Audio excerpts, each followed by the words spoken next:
In this demonstration, we're going to configure firewall rules on a pfsense security appliance. First, we're going to configure a firewall rule to allow both HTTP and HTTPS traffic from Internet, or WAN, through the firewall into our web server on our DMZ. The second thing we're going to do is configure a rule to allow all traffic coming from our LAN to get to our DMZ through the firewall. I want to verify that I have my DMZ ready to go. So I'll scroll down, and you can see I have my 3 interfaces here, and they have assigned IPs.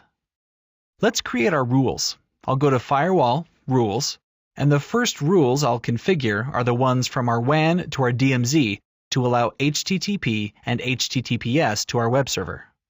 I want to go to our DMZ tab here, and down here I have a few buttons. You'll notice there are 2 buttons that say Add.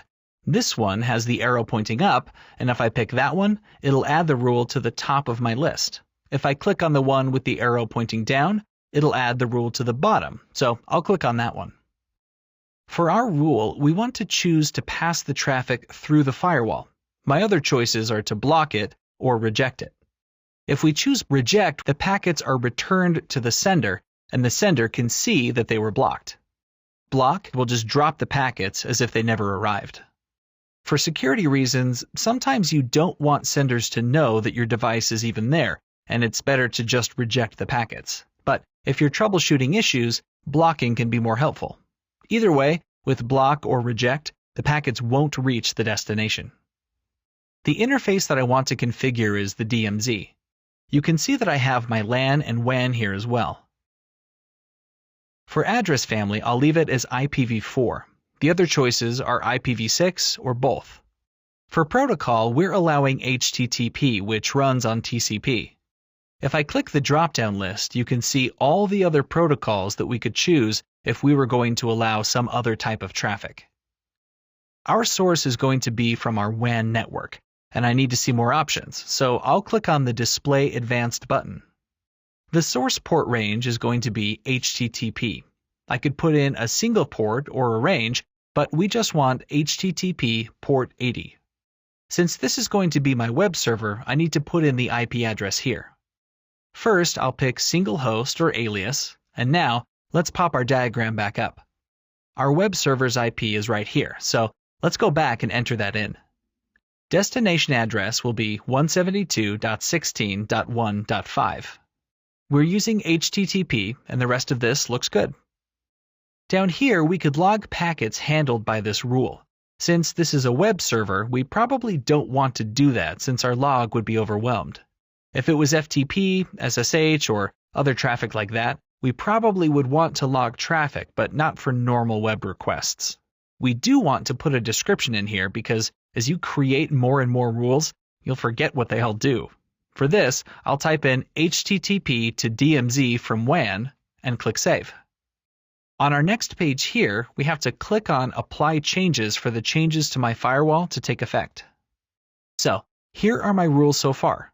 I have one that allows my DMZ out, and this second one is our HTTP rule from the WAN on port 80, the web server on our DMZ.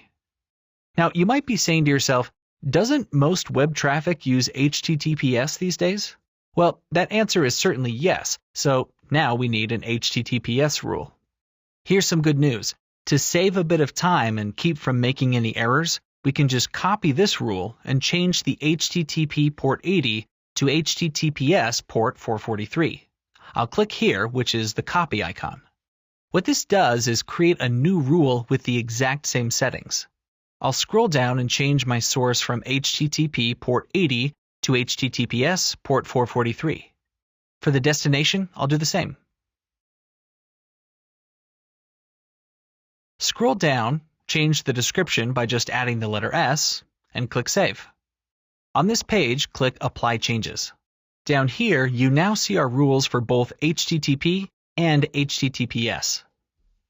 Now, let's look at our diagram again. This time, I want to create a rule that allows any traffic from my LAN to get to the DMZ.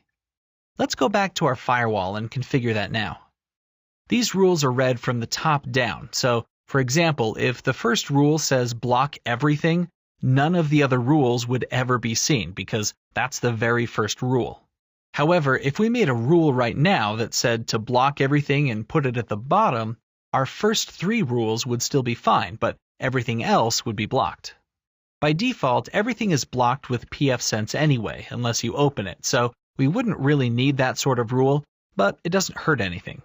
So far, our rules don't affect one another, so it really doesn't matter where we put them, but keep all of this in mind when creating rules. We'll just click on Add and use the one that puts it at the bottom of the list. Our action will be to pass traffic. We'll leave the interface and address family alone, but for protocol, we're going to change this from TCP to any. This might not be the best practice, but we're allowing any and all traffic from our LAN to reach our DMZ. Under Source, we'll choose our LAN network from the list. Our destination will be the DMZ from this list.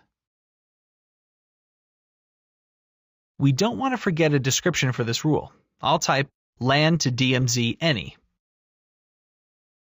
Click Save, and, as always, apply changes. Here's my latest rule. My source is from the LAN on any port to my DMZ on any port. By the way, the asterisk is wildcard, which means any. Over here, the green checkmark means it's enabled. That's it for this demo. In this demo, we created firewall rules on our firewall. First, we configured HTTP and HTTPS traffic from the WAN to a web server on our DMZ. And then we created a rule to allow any traffic from our LAN to get to our DMZ.